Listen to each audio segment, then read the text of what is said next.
Hi everyone, welcome back. Michael Sandler here, your host on Inspire Nation.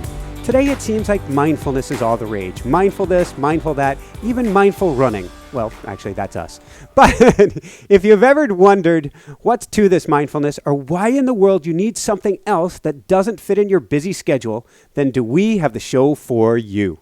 Today we'll be talking with Matt Tenney, business expert and author of Serve to be Great, Business Lessons from a Prison, a Monastery, and a Boardroom, and author of my new favorite mindfulness book, The Mindfulness Edge, How to Rewire Your Brain for Leadership and Personal Excellence Without Adding to Your Schedule. And that's just what I want to talk with Matt about. What's mindfulness? Why is it so important? And how in the world to fit it into our busy days? That plus we'll talk about riding the Poo Bus or the number 2, the happiest person alive, and why getting locked in the brig just may be the greatest gift in the world. So welcome to the show, Matt. Are you ready to shine? I am ready. I'm ready for anything, Michael. Woohoo! I hope that I shine. You are shining, and you proved with the audio difficulties or challenges beforehand, you are ready to shine with anything. So, great. Before we dive into things, can you tell us how in the world did you end up getting arrested by the FBI? Sure. Yeah, I was about 2 years into my Marine Corps career. I was serving as an officer in the Marine Corps. Yeah. And I learned from a friend who was a dispersing officer that it was possible to arrange the delivery of a pretty large sum of money by just faxing a couple documents and following up with some phone calls. And at first, I didn't ever think I would ever do something like that. But I eventually convinced myself that I had to find out if it was possible to arrange that delivery, which I did. I had the delivery arranged, and as soon as it was, I realized there's no way that I can steal money from anyone, let alone the U.S. government, and I abandoned the whole thing. Mm-hmm. But at that point, because I had arranged the delivery, I had submitted the request for the delivery, I was guilty of fraud, and as a result, I ended up spending 5.5 years confined to a military prison. Wow. So I'm thinking about it, and I'm thinking as you go through this, there's some logical sense to the delivery of money isn't actually stealing the money. I'm just seeing if the money will move. It's almost like a game. Will it move from one place to another? Yeah. I mean, obviously, the original intent was, well, if I can arrange it, I'll decide then. Do I want to take this and go be financially free, in some South American country, or will I not do it? And I chose that I couldn't do it. But again, it was too late. I'd committed a fraud just by arranging the delivery. So in the beginning, were they talking about after they arrested you a 75 to 80-year sentence? Yeah, my initial chats with my attorney, I wondered, well, how long could I be here? If I'm found guilty of these things, and I had intended on pleading guilty and telling everyone what I did, how long is it going to be? And yeah, my attorney initially told me that it could be easily 75 to 80 years in the military system. And in the federal courts, it would have been a couple, year and a half or two in a camp with no fences. But in the military, they do things a little bit differently, and they're really, the sky was kind of the limit as far as the sentence could go. So you basically arranged a plea or a plea agreement. Yeah. Yep. I didn't arrange it. I told everybody everything right away. Like, this is what I did. I can't believe that I did this. I'm sorry. And so, of course, they knew that I was going to admit to everything. I had already admitted to everything. Yeah. But my attorney arranged, I guess the government actually asked for it, just because I think it saves a lot of money. If you go to a trial and there's all this, a week of arguing, it costs everybody a lot of money. Whereas if you just say, well, hey, this is a moderately appropriate punishment, let's all agree to this, and then we don't even have to have a trial. Basically, we just have a sentencing agreement.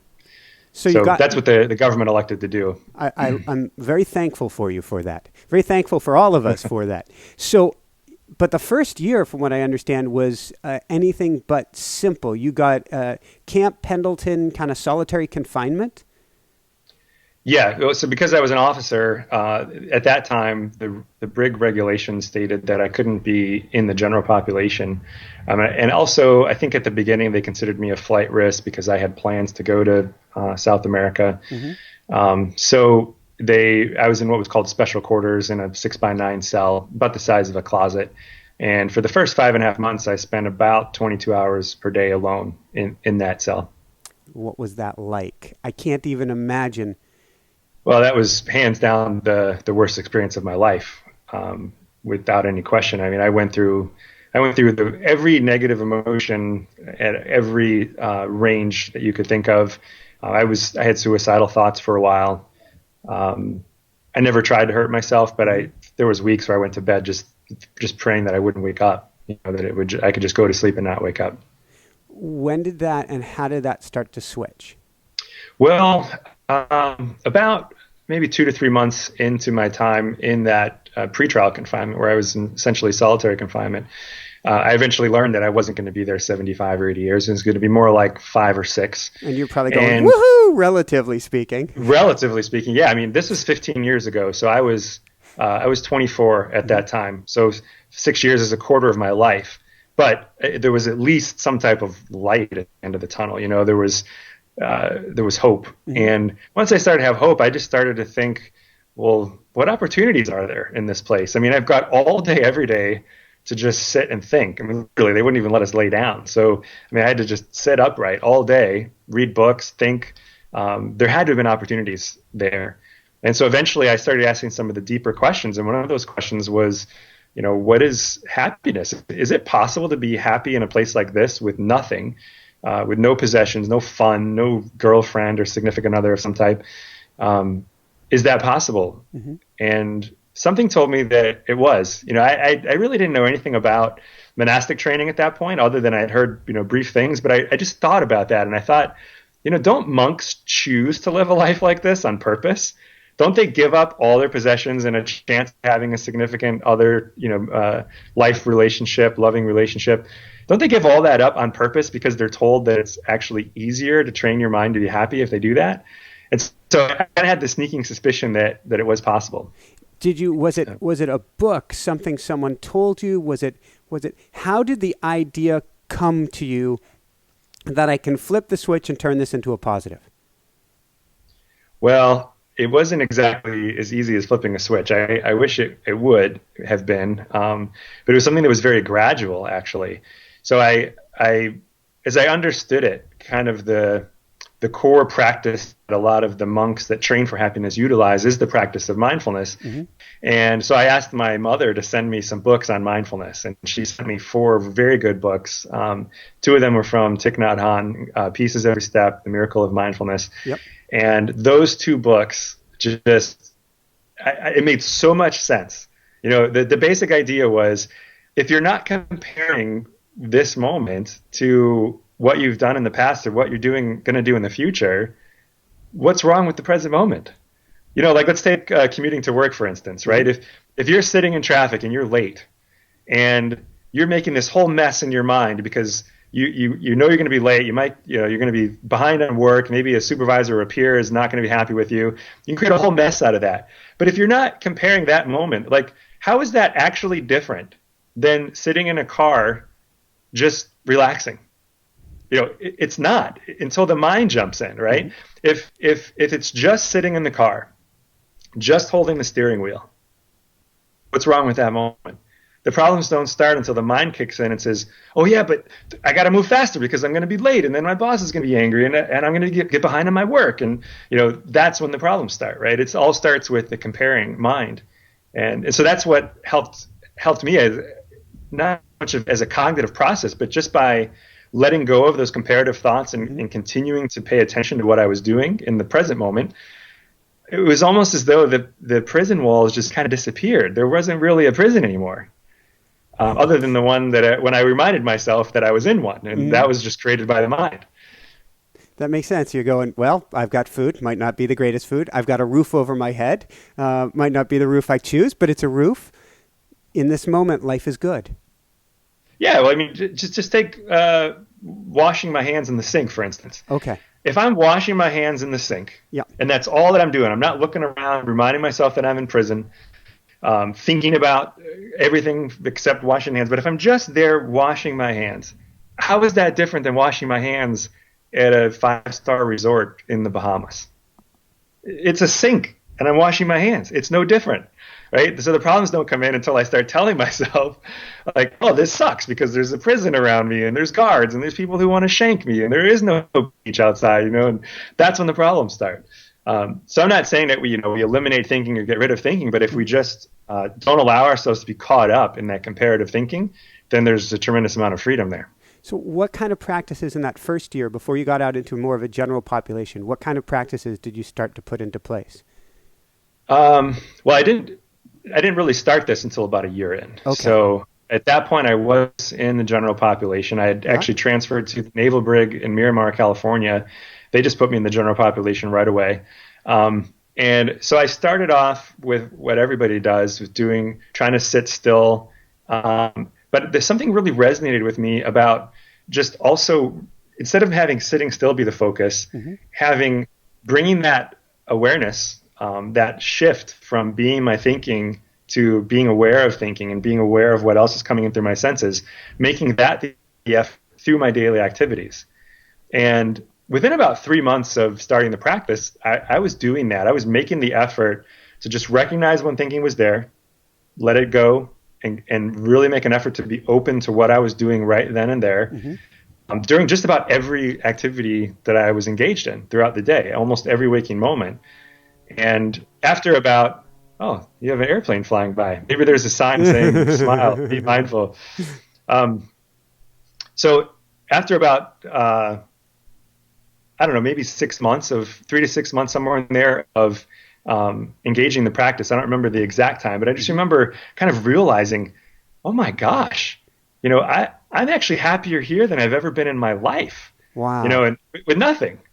And there was one experience in particular that I really remember where I was kind of just standing looking at a drop of dew on a blade of grass in one of the yards inside the walls. And I was just staring at it was so beautiful. The sunlight was just reflecting through this drop of dew on the grass. You've got a big nod here, because I had a similar experience after my near-death experience. So please, but I started crying when I saw my dewdrop. Oh wow! I wasn't aware of that, Michael. Yeah, I saw all the colors of the rainbow at sunrise in a dewdrop, and I was dumbfounded. I actually put together basically a camera after that and started taking sunrise and sunset pictures because I'd been so inspired by a dewdrop. Yeah, that's what being free from our thinking can do. Is like, if you're just there. I mean, a dewdrop can be a pretty magical thing. That prism that's created where you see all the colors of a rainbow. I mean, it's amazing. But this wasn't maybe quite as esoteric or as beautiful as yours. It was just literally a drop of water on some grass, and the sun was just very bright in it. I don't recall seeing a prism effect in that one. But I remember just standing there and just smiling, and then I realized I've been smiling almost all day, and like, this is amazing. You don't need all the crap that we tell ourselves we think that we need to be happy. It's completely trainable. It comes from completely from within, and we can train our minds to do it. Were the other inmates asking about your grin or about your attitude or about what was going on with you? Yeah, on a daily basis. People either wanted to know what type of medications I was being given, or what, if not that, then what else was I doing? And interestingly, that's one of the things that made the confinement experience up to having my son being born just a few months ago. My confinement experience was the most meaningful experience of my life, far and away. And that was one of the things that made it so meaningful. Is I was in this place filled with suffering. People, almost everyone there. I was probably I might have suffered to some degree. I suffered from emptiness, and I was always looking for the next best thing, which is probably why I told myself, well, if I owned my own time and was financially free, then I would finally be happy. That will fill the void that I feel. Mm-hmm. But relative to other people, I think other people suffered a lot. There's very few people that do something wrong because they're happy. I mean, I don't know if that ever happens. People who do something wrong are suffering. Anyway, so I was surrounded by these people who were suffering.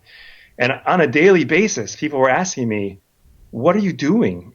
How can you be so happy in this place? So I felt like, I had this amazing opportunity to impact the lives of people around me. And then as I contemplated it, I realized, well, if I help this person, then when he leaves, maybe he treats his family better. Maybe he doesn't commit another crime. Maybe he has more peace and happiness and brings that to everyone else he interacts with. Or if I do the same thing with the guards, if I interact with the guards in a very positive way, maybe they go home and treat their spouses better. And I realized that from that place that we think of as being, worthless, hell on earth, it's time that we just want to get over with so we can get on to what's next. I realized that time was incredibly valuable, and that I could make an impact from right there without having to be outside of the walls. And I think that translates to everybody's lives. Is every moment of our lives has that type of meaning. Every moment is filled with really deep purpose.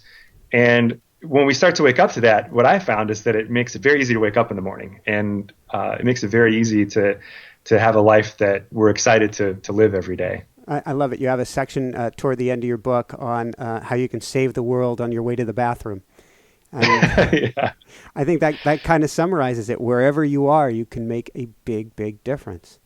Our presence and what we bring to each interaction with another person has an effect on the world around us. And I think it's a more profound effect than we usually give it credit for. Amen.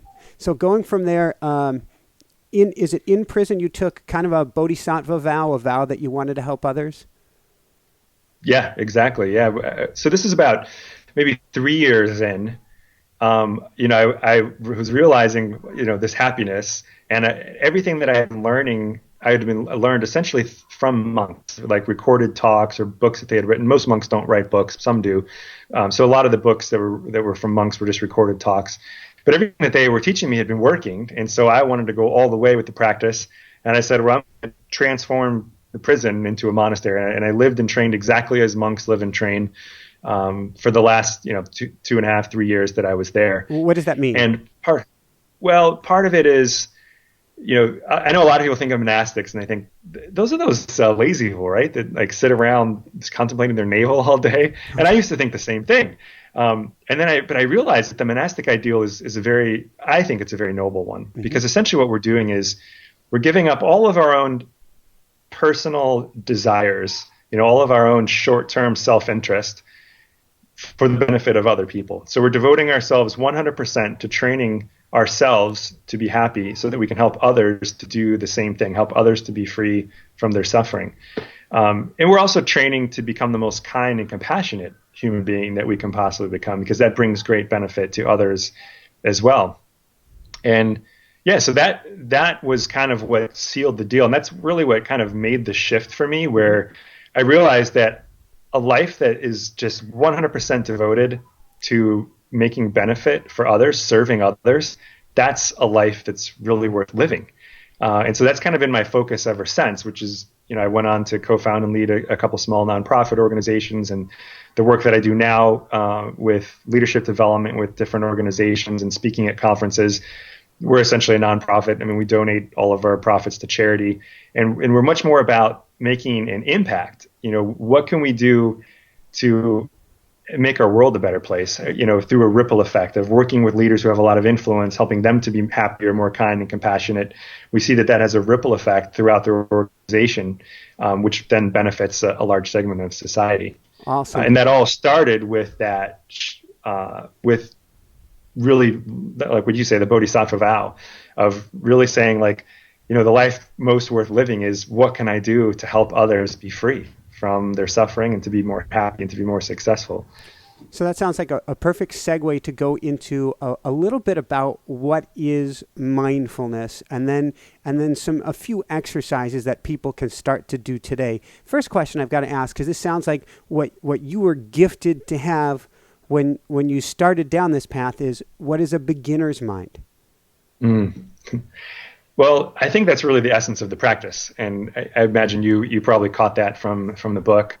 I think that if you read, as you've probably read, 50 to 100 books on mindfulness. We both have probably read somewhere in that number, maybe over 100. I haven't really counted, but if you were to go through all those books and list all the different techniques that people offer, it's a very long list, and I think it can be a little confusing. And so I really think if people don't take anything away from this talk, other than this, I think this is the key element here, is that really what the practice comes down to is not what technique are you practicing, whether it's I'm doing loving kindness or trying to concentrate my mind, or which I don't think is incredibly helpful anyhow. The very essence of it is just this shift from being our thinking that we already know the answer, or just talking to ourselves, to being open, to having this mind of just a complete beginner that's curious and receptive to what is actually coming in through the senses, whether that's the 5 physical senses that we normally speak of, or even aware of our own thinking. So that in that sense, maybe we could talk about six senses, if we can be aware of thinking. And so that to me is the essence. If in any moment that we can remember, to just recognize, oh, is there thinking right now? And as soon as we ask that question, or if we ask the question like, what's happening right now? What is actually coming in through my senses right now? Right there we make a shift.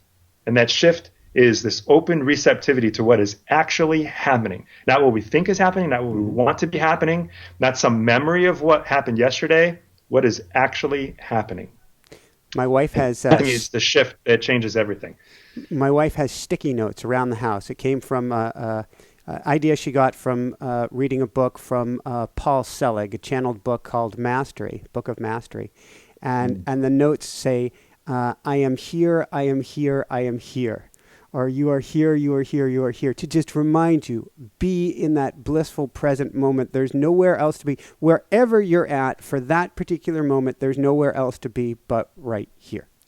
So going from there, let's talk about, I like geeking out in some of the studies you have in the book. The statistic here was unbelievable. Dan Gilbert and mind wandering, and how many of us, 47% of us, our minds are not in the present moment? Yeah, we're assuming that was a good sample set, which I think it was. It was well over 2,000 people. So, when you say us, I'm sure people say, no, not me. I'm not. My mind's not wandering. What? 47%. But I think they took a pretty broad sample of the population, well over 2,000 people, and what they were doing. I think there's actually a TED Talk on it. Yeah, Matthew Killingsworth has a TED Talk on the research. But that was the basic idea. They just polled people with some measuring device. It might have even been on their phones. Are you fully present with what you're doing right now, or are you thinking about something else? And 47% of the time, people stated that they were mind wandering. They were thinking about something other than what they were doing at the present time. And here's why I thought it got very interesting, is that this kind of comes back to the traffic idea. Mm-hmm. Let's say you are stuck in traffic and there's nothing that you can do about it. You might think, well, if I were to just let my mind wander to a happy memory of a vacation, that will help me to be happier. According to the research, that actually makes it worse. You will actually be happier if you don't let your mind wander and you are just fully present with, well, what emotion am I feeling as a result of sitting in the car? What do my hands feel like on the wheel? And all of a sudden you're free from the thinking that is making it a mess, and now you're just driving and there's no problem. So their research showed that that's kind of how that basic mechanism of mindfulness works, of being free from comparative thinking. I love that. And it's interesting that some people go out and you deliberately try to think of something. You brainstorm. I want to get a great idea. I'm going to think about it as hard as I can. And nothing comes to you. But then if you actually say, well, I'm just going to be present with the moment. What's the steering wheel feel like? What's my butt on the leatherette or even old ripped cloth seat feels? Eureka! I've got the idea. Yeah. And that happens a lot. It's kind of like the tip of the tongue phenomenon. You're trying to think of the name or something you're trying to think of is right on the tip of your tongue, and it doesn't come to you until you stop trying to think about it. Yeah. Now, interestingly, that's one of the things that we mentioned in the book, is that mind wandering is not bad. It's actually in a footnote. It's not in the main text. But so I'm not this person that's saying, you should never let your mind wander. What I'm suggesting, and the reason I'm saying that it's not all bad is, in fact, mind wandering can be very helpful for creativity. Mm-hmm. Just staring out, at a field and just letting your mind wander, that's actually more productive for, at least the research shows, is more productive for having creative associations, new thoughts being generated, at least from your perspective, than practicing mindfulness. And I would argue having that nature in there as well. Very much so, yeah. When you're not surrounded by concrete and noises and things like that, I think that's very helpful. So mind wandering in and of itself is not all bad. What I'm suggesting, and I think what most teachers suggest, maybe not as overtly as I do. But what I'm suggesting is essentially our default mode is we are being our thinking. We are being that voice in our heads that's constantly talking, blabbering away about this or that. Most of the time it's worthless, and most people admit to that. When I ask people at workshops that I give in business audiences or at conferences, and I tell them, this is the research shows that a minimum of 45 or 47% of the time, people are completely lost in thought, mind wandering. But I would say most of the time, we're at least partially distracted by that voice in our heads. We're not fully with what we're doing. And I ask people, how often would you say that's true? And most people say at least 90% of the time. Sometimes people say 95% plus of the time. So this is our default mode of just being that voice in our heads, talking to ourselves, judging, analyzing, critiquing. And what I'm suggesting is that we make a shift from letting that be our default to having just a new default mode. And that is when we're not actively engaged in having to think or plan or analyze or judge, to let it go and have the effort be to have that beginner's mind, to just be completely open and receptive to, is there thinking or is there not? If there is, that's fine. It doesn't matter if thought's happening. We're just not intentionally blabbering away to ourselves, lost in thought. So it's just, is there thinking, is there not? What else is happening? What's happening right now? And just making that the new default. There's a practice you have toward the end of the book. You have a lot of great practices in here. And just the title alone of one of them, which is 4 hours to 4 minutes, because it's the idea that we can get stuck dwelling on, I'm upset because the coffee spilled this morning, or I'm upset because of what the neighbor did with the newspaper. I'm upset. And you just spend hours dwelling on that one thing rather than just let it go, cut it, be done with it, and get back to your present. Which is much easier said than done, right? To just drop it. Now, I think ultimately that's where the practice leads. Eventually, this is where I think mindfulness becomes so powerful, is that it creates this space. So let's say, I think you can see my hands. Let's say this hand over here represents awareness. This hand over here represents thinking, the thinking mind. For those who are listening instead of watching, he has his hands up in front of his face, just about a foot or so apart from each other with a gap in between them. Right. But now for most of us, most of the time, our default mode is no gap. We are our thinking. And so if our thinking is bad, then that fuels negative emotion, which then, as you just mentioned, ruins our morning, right? Well, what mindfulness does, the moment we adapt to just being open and receptive, to being aware of what's actually happening, this happens. So that gap that you just mentioned, where there's maybe 6 inches in between my hands, that we have space between awareness and thinking. So now, with training, now, of course, this isn't completely analogous to reality, but this is the analogy that I use, is with training, it's almost as though that thinking moves to a completely different room or maybe half a mile away. And it's kind of like, think of, if you were in a room with the most annoying music that you could imagine playing at full volume, you could only bear with that for maybe a few seconds before you start pulling your hair out, right? But if that same loud music was a mile away, it would have no effect on you. And with training, with mindfulness, what happens, again, this is an analogy. I don't know that you're actually creating this literal space, but what the perception is like is that there's so much space between awareness and thinking that it's as though it's a mile away, and it has no effect to create negative emotion. Now that's ultimately where the practice leads. However, that's not going to happen immediately, so that's why we offer practices like the one you mentioned in 4 hours to 4 minutes. Is what can we do with some intentional effort to kind of get ourselves out of that thinking, out of that emotion that's ruining our productivity or ruining our happiness, and come back to a place where we're functioning optimally. How do we do that? Instead of having 4 hours for us to unwind, we can bring that down to 4 minutes. So how do we do that? What are some good ways to start?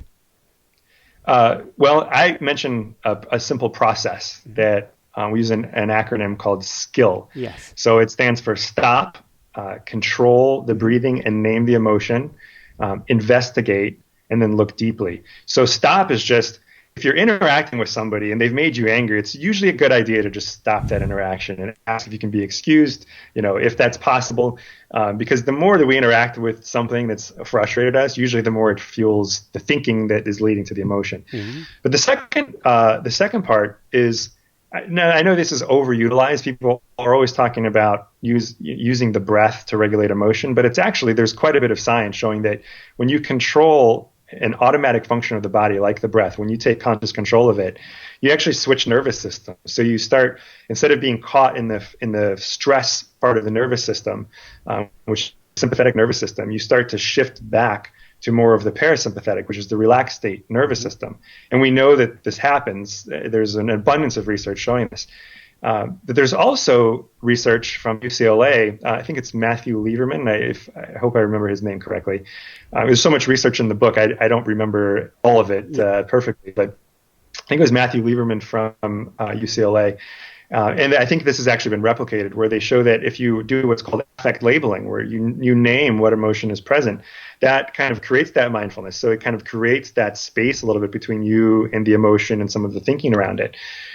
So those two things in conjunction are very powerful. And those might be the first two steps that I would really focus on, is just stopping, trying to remove yourself from the perceived cause of the emotion, and then maybe taking 5 to 10, just consciously slowing the breath down. Mm-hmm. And while you're doing that, you might name the emotion. So as you breathe in slowly, you might recognize there's anger in the body. And as you breathe out, you might just maybe even offer a smile. I'm going to take care of the anger. And just, if you do that a couple times, it may sound a little cheesy, but it's actually incredibly effective. And there's research suggesting that it is very effective.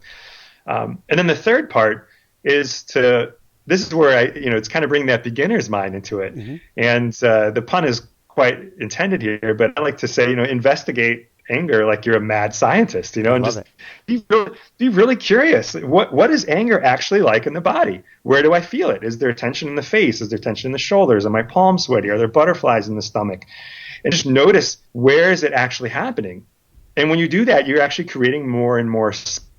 You're kind of objectifying the emotion. You're saying like, oh, this is not something that is permanent. It's something I can actually watch, and it's transforming as I watch.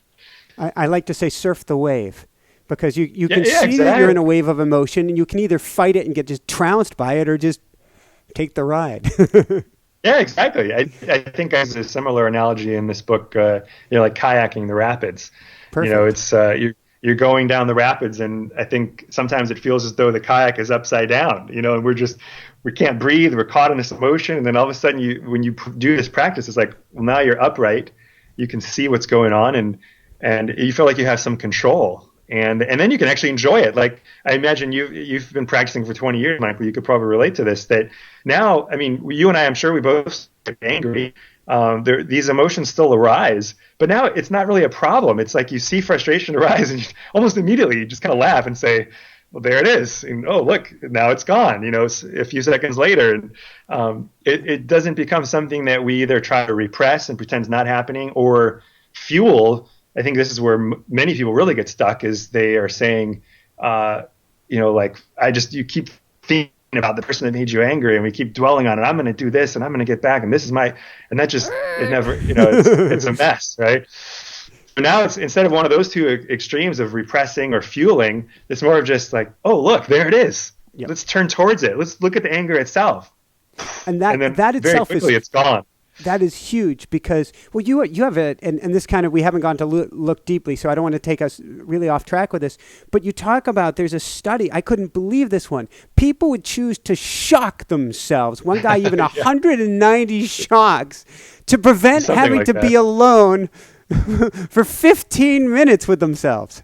Yeah, that blew my mind. I don't remember I don't think that's what the researchers had intended to look at. I think they were looking at something else, actually, but that's what they found, is that our thinking is so scary for many of us. Now, this wasn't a huge sample. I don't remember the size, but this is not thousands of people. Mm-hmm. But the sample set that they chose, there was, I think with the men, it was, let's say 15 to 20, I think is what they said. But there was a good number of these men. I think it was 25% of them elected Oh no, with the men it was more, wasn't it? Yeah, it was much with more women. for It the was men. 25%. Yeah, it was I think 50% of the men. So they had a choice between, okay, you can sit in this room for 15 minutes. There's nothing to do except just be with yourself and face your thoughts. Essentially, if you find that completely unbearable, we do have this mild electric shock, and they gave people a chance to feel it. It wasn't incredibly painful, but it was an electric shock. If you just can't do that, then and you want to stimulate yourself some way, well, you can use this electric shock. And so 50% of the guys who were in there for 15 minutes would rather shock themselves electrically than just sit still and be with their thinking. And I think 25% of the women. What does that say and as you about mentioned, us? I think it says that we are so continuously being our thinking and distracting ourselves from actually looking at our thinking. So we're either being it, so we're not seeing it that way, or we're distracting ourselves with our devices or with media of different types that we don't realize that there's a whole lot of junk under there. And unfortunately, that's one of the things that I'm sure you see this a lot when people first beginning the practice is a lot of people complain at the beginning that they feel worse when they first start practicing because it's like the analogy of a very oily shop rag. When you first start cleaning it, all of a sudden you realize it's not just one big oil stain. There's hundreds of little stains that have accumulated, and you start to see these. You start to see like, wow, there's quite a few stains here, and that's what a lot of people report is that at first it starts to seem like you're getting worse. Maybe you're thinking more, or your mind's just a mess. But the reality is that that's all of us. We're all pretty messed up to some degree. Our minds are crazy. Like, I mean, if we had to sit with ourselves for 8 hours in a room, I think a lot of us would be pretty scared of what would come up, right? And so initially that can be a little rough, but as we learn to just roll with that, then there's tremendous freedom that comes. Beautiful. Of just recognizing that we can actually be with our thinking and see it objectively, and it has no power over us whatsoever. So in skill, we've got stop, control breath, investigate. What does it then mean to go from there? And I actually, like you're saying, like with the rag, I call it putting on the glasses. Once you can put on the glasses, you can see what the problems are. It doesn't mean the problems are gone. Now it's holy crap. But you're a step closer. Well, there's some relief in that. It's kind of like, let's pretend that you were really sick and you didn't have a diagnosis. And then all of a sudden you got this diagnosis. Most people feel some relief when they have a diagnosis. True. If they've been wondering for years what makes them sick. Because now they have some plan of, well, if I'm not going to live, how do I prepare to die? If I'm going to live, I know the treatment and we can start fixing this. There's some light at the end of the tunnel. And I think it's the same thing with the practice. It's once we kind of understand that there's some problems, it's like, oh, well, I see them now, and I know that I can deal with these. I know how to take care of these. So you had asked about looking deeply. Yeah. Yeah, so that I think is just, in psychology, I think they would call that cognitive framing. But it's just different, taking a different approach and looking really deeply into, well, what actually happened that caused the anger. And this is something that it might take a while to explain, but it's not something you have to do with every time you have an emotion that arises. But I think it can be very helpful when an emotion is very strong or something that's repeating itself over and over and again, is to really look deeply and say, well, is that person really the cause of the anger that I experience? Are they the only cause of the anger that I'm experiencing? Why are they like that? Yeah. Why are they doing what they're doing that is making me angry? And I think a very easy one that I like to use is just to contemplate an adult as though picture them as a 5-year-old child, and imagine this 5-year-old child who really, they're totally innocent. I mean, if they're behaving badly at that point, it's because they had poor genetics and they weren't raised very well. And so they were essentially like a computer program. They're behaving in the way that they're programmed to behave. For the most part, I don't see adults as being any different. We're just really large versions of those 5-year-olds. Now, I'm not saying that we don't take responsibility for our actions. What I'm saying is that if we place full responsibility on a person and saying they're a bad person, and because they're bad, I'm angry, that we are the ones that suffer as a result of that. We've given away all of our power. Yeah, exactly. We're giving away all of our power to that person. Whereas if we see a little more deeply and we say, well, yes, that person should be responsible for what they're doing. If they're hurting somebody, they should be in confinement so they don't hurt somebody else. However, being angry with them doesn't help us at all. And so if we can look a little bit more deeply and realize, well, there are a whole lot of causes and conditions that went into that person doing what they just did in that moment. Now we see, well, we can spread the blame around a little bit. And it's not so much focused on that person. We might even find that we have some compassion for that person. Go ahead. Oh, no, go ahead.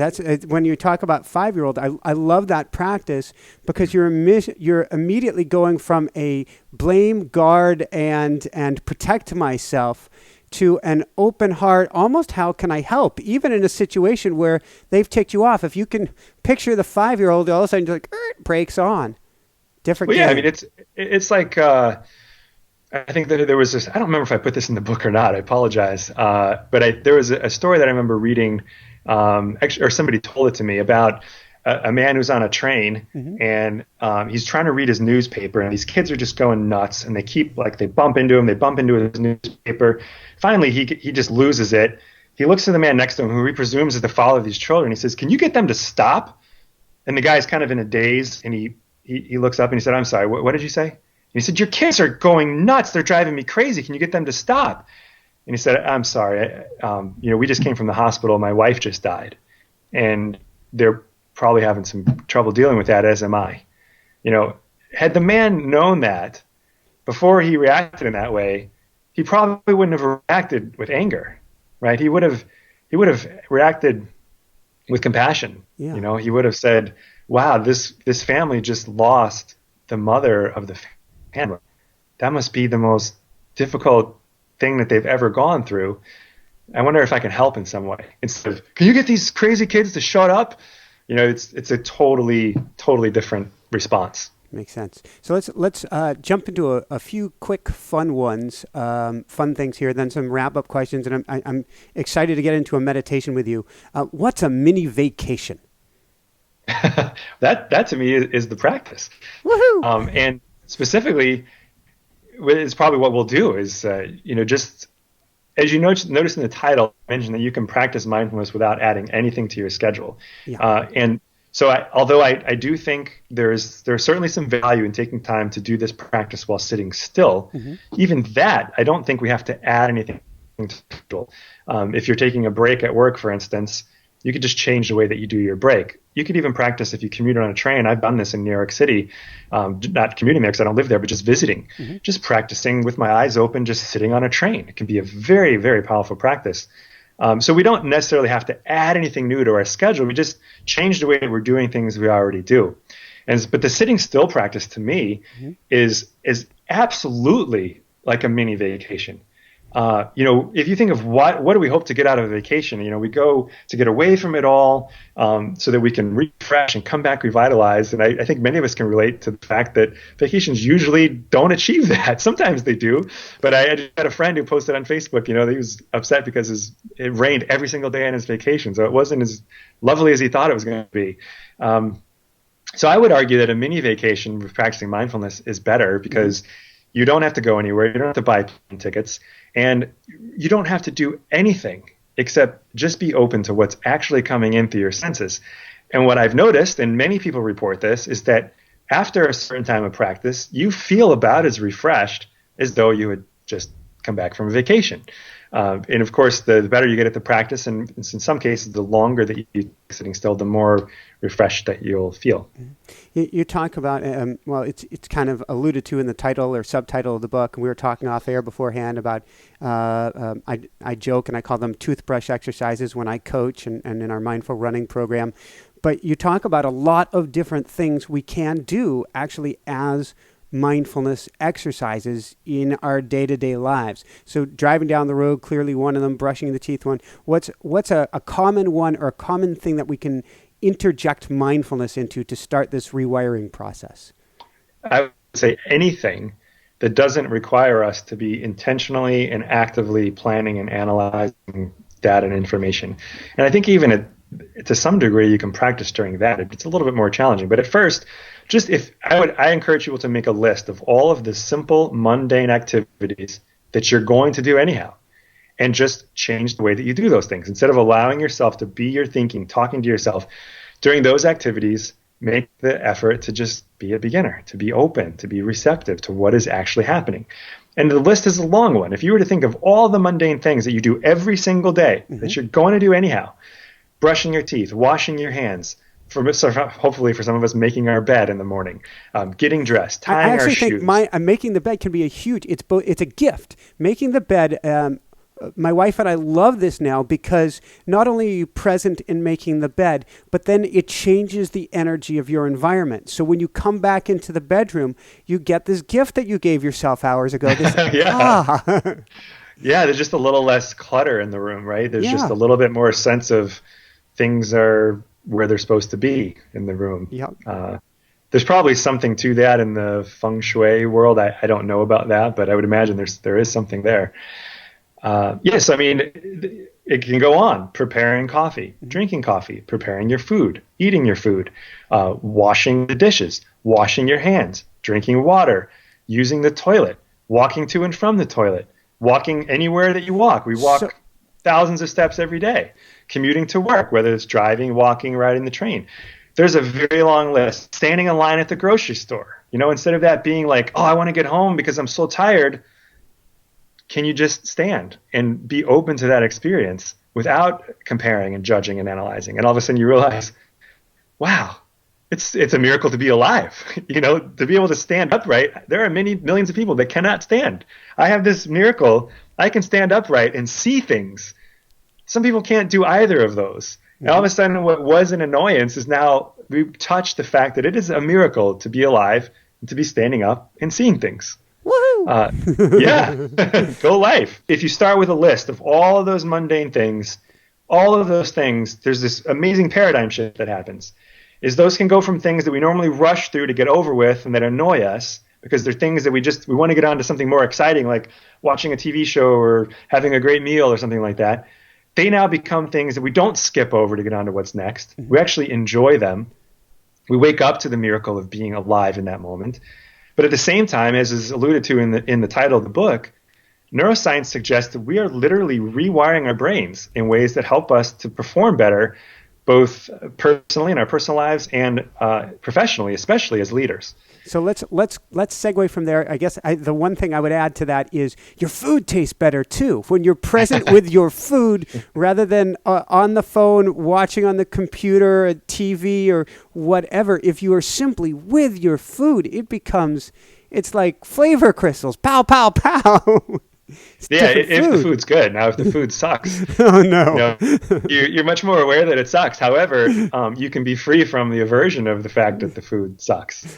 So like I eat pretty simple food. I tend to eat the same thing every single day, and most people tell me that would just drive them crazy. However, as you mentioned, if you're just present with it, it's actually quite enjoyable to have the same thing for breakfast every day that I've had for years. Absolutely. And so I got to ask, what is that? It's kind of a homemade. Have you ever watched Jim Gaffigan, the comedian? I haven't. He's hilarious. He's totally clean, but he talks about how breakfast cereal, most of kids' breakfast cereals, there's no way that should be called breakfast. It's dessert because it's just so loaded with sugar. Yep.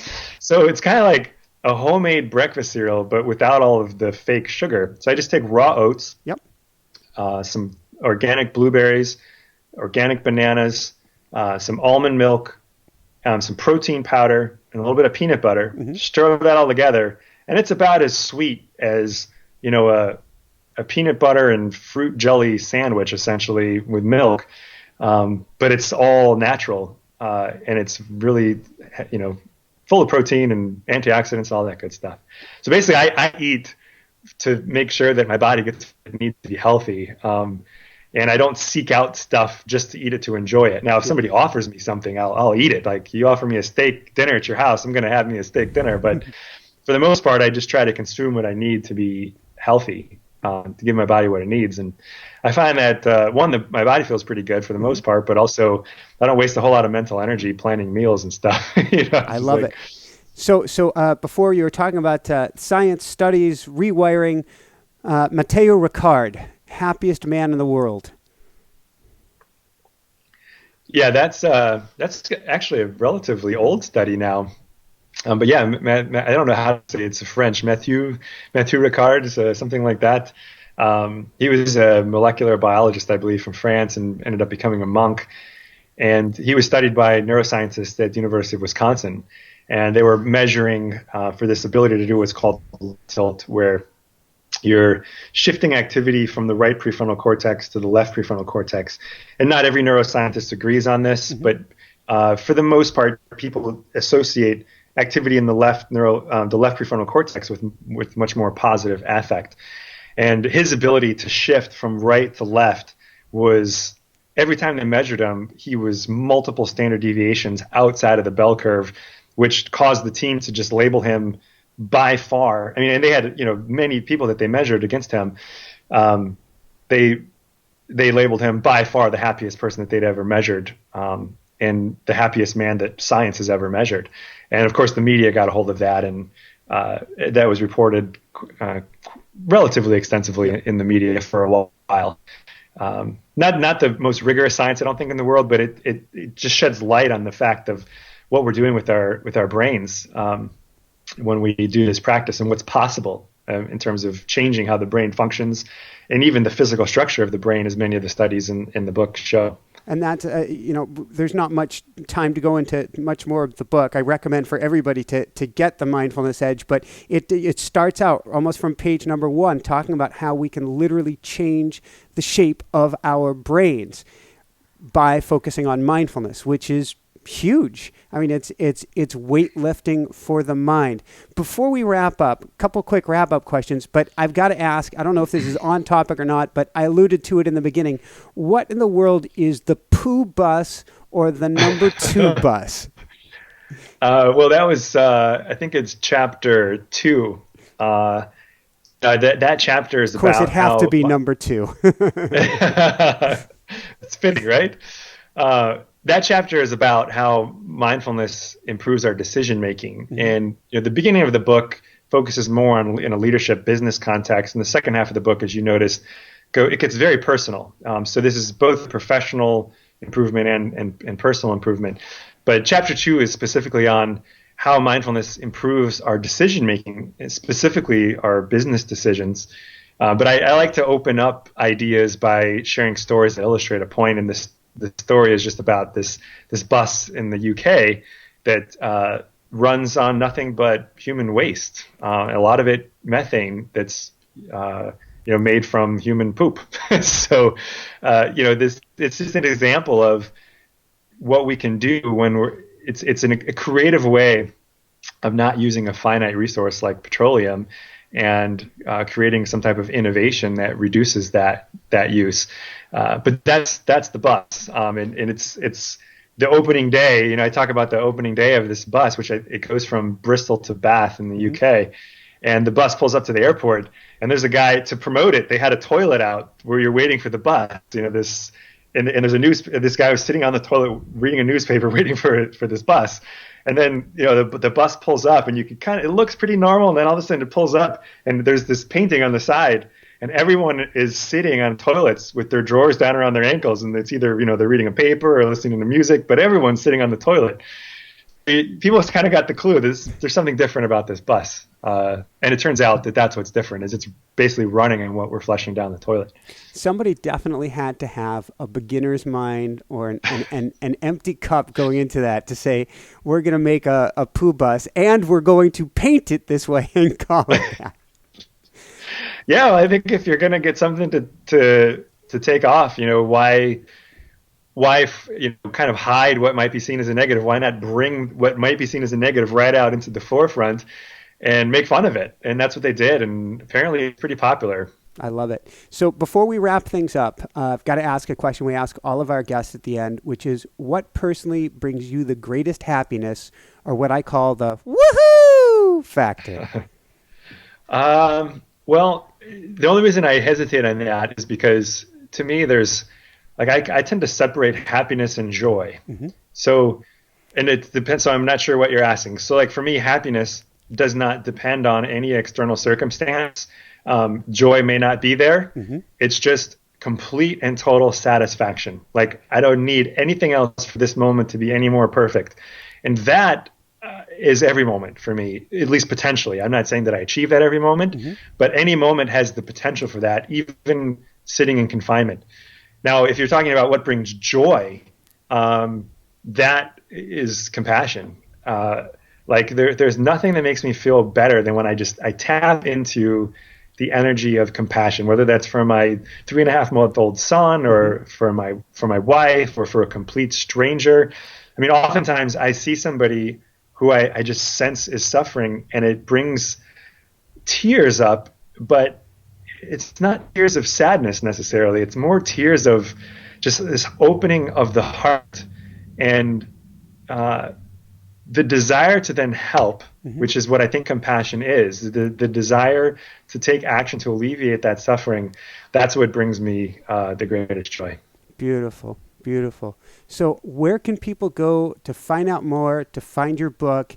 And I know we're initially going to be airing this right when your book comes out, and so you had some sort of gift or something that you're not a marketing this person, but can you share with it what you'll be offering? Yeah, if somebody's interested in the book and they think they might want to get it, I would say that the week of, I'm presuming it's this week that this is airing, is the week of February 29th is probably the best week to get it. It actually launches March 7th, but if you pre-order it that week, what we're doing is anybody who pre-orders that week is going to get $300 worth of some pretty interesting digital products from some thought leaders that I love. And then also a webinar with Tim, the co-author, and I, or I guess it would be and me to be grammatically correct. But we'll also plant a tree in your honor. We're partnering with trees.org. So the first 12,000 people, if we're lucky enough to have 12,000 people that want to buy the book that week, we'll plant a tree for all 12,000 of those people that buy the book that week. Awesome. Just what can I say? That's so cool. Well, we hope it, hopefully one tree can make many books. I don't know if that's the case, but hopefully we're at least replacing, whatever was used to make the books. I like that. And for everyone out there, I can't recommend it enough.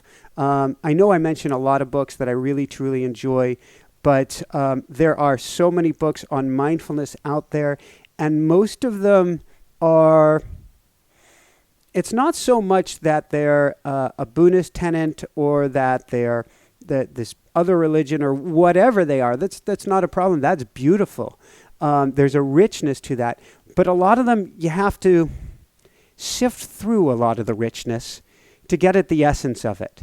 And here, through really fun stories like a Poo Bus, like a Campbell's soup, like a Lieutenant...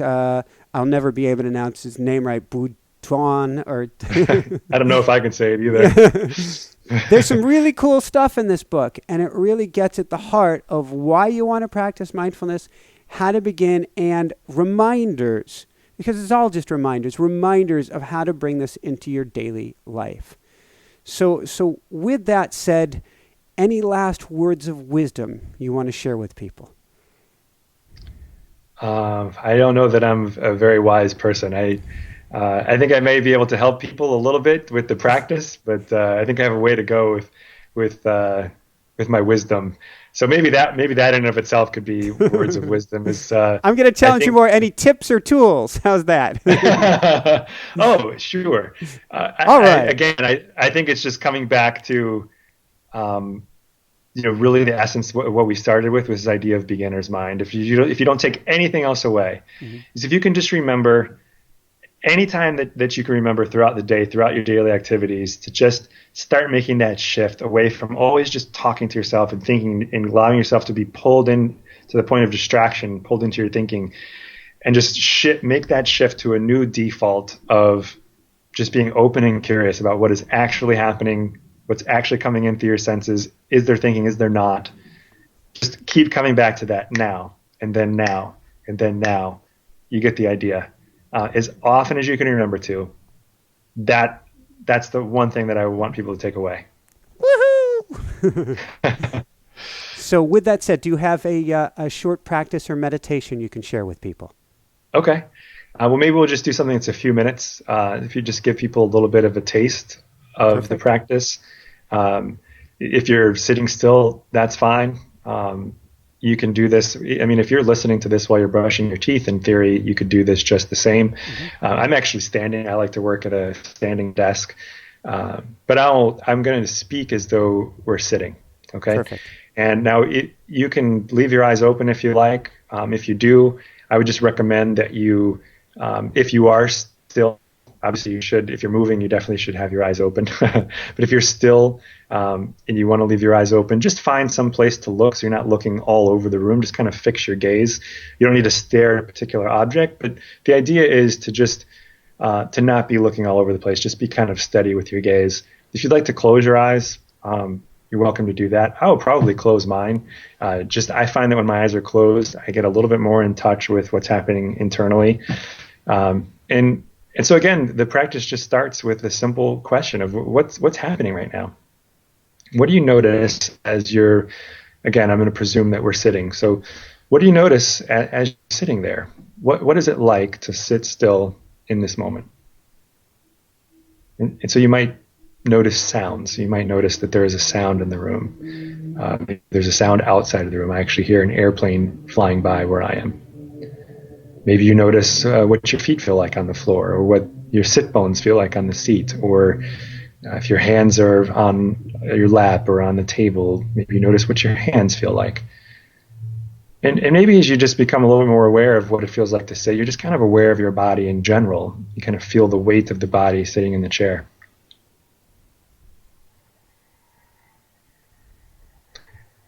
Now, as you continue to just come back to this curiosity about what it's like to sit in the chair, you might also notice that your body is breathing, and that each time the body breathes in, the belly rises a little bit. Each time you breathe out, the belly falls. And the body's doing this all on its own. We don't have to do anything. We can just sit and watch it breathe in and out, and watching the belly rise and fall. You may notice air moving past the nostrils. And so I like this to be the foundation of the practice while sitting still, is just this awareness of the fact that the body is sitting and that it's breathing. We're not focusing on the breath. We're not trying to concentrate on the breath to the exclusion of what else is happening. It's just knowing that the body's breathing in and knowing when it's breathing out. You might even find it helpful to just mentally note breathing in as the body breathes in and breathing out as the body breathes out. Or you could shorten that to just simply in and out. And that each time that we mention this note of in or out, it should just be a reminder to have this open, curious attitude of what's happening now. What do I notice?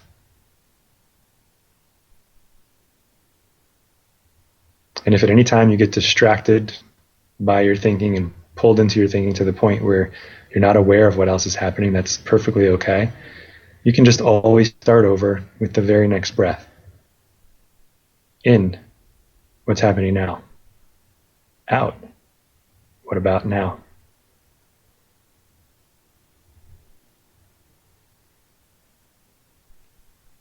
Now, a lot of times when we practice sitting still, we have some type of set time limit. It may be 3 or 5 or 10 minutes, and the timer sounds.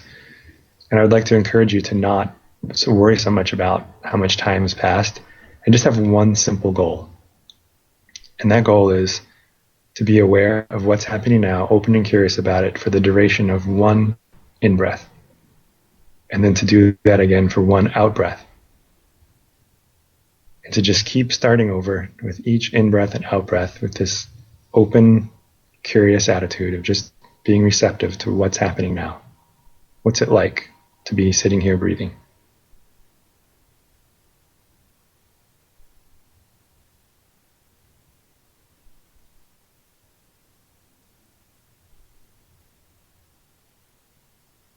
Now, as we continue to practice in this way and we become a little bit more in touch with the body, what it feels like to sit, you may also notice that you're more aware of any thoughts that are passing through your mind. It's not just happening unconsciously, or you're not being your thinking so much. You might notice that as you're aware of the body breathing in, and as you're aware of the body breathing out, you're also aware of whether or not there are thoughts arising and passing away in the mind. You might notice that you can watch these thoughts almost as though you're watching a television screen. And you notice that you can be aware of the body and aware of this television screen at once. Just kind of this general self-awareness, aware of both the body and the mind.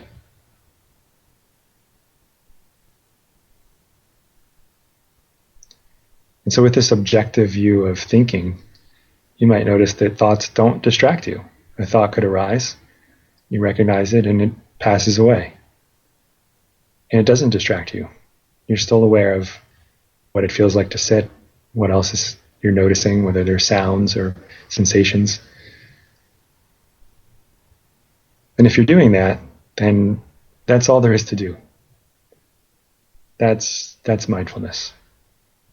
You are being mindful in any moment that you are aware of what's coming into your senses, including aware of your thoughts.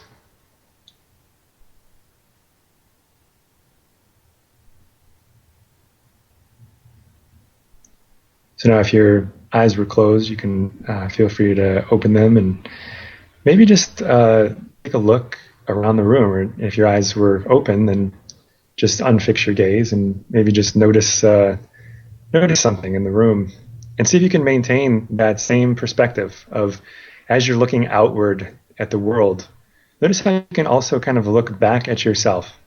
It's almost as though you're observing yourself sitting in the chair. You're still aware of what it feels like to sit, maybe even aware of what it feels like to breathe, as you're taking in what you see or hearing my voice. And you might notice that what you see is a little bit more fresh. It's not so clouded by the thoughts that tend to cloud up our mind. And if not, that's okay too. The point is to just notice what it's like now. And then what I would suggest is the same perspective that you have of you're sitting and looking at something, hearing my voice, but you're still aware of yourself, still aware of your body. That is how you practice while brushing your teeth. The only difference is that I wouldn't, have the breath be kind of your foundation to come back to. Just maybe allow the actual activity of brushing the teeth to be your foundation. Because it might be a little bit hard to follow the breath while you're doing activities, but you can definitely notice the sensations that are going along with those activities. And so the practice should be seamless. You notice I'm not saying that the practice is now ended. The meditation that we just did is over. It isn't. What we're doing is we're transitioning from being mindful while sitting still to now maybe we get up and have a glass of water and we're mindful while we do that. And then perhaps we can be mindful while we do the thing after that. And with practice, eventually we can make that our new default. Woohoo! Woohoo! Well, thank you so much, Matt. Thank you for being on the show. Everyone can't recommend it enough, the Mindfulness Edge.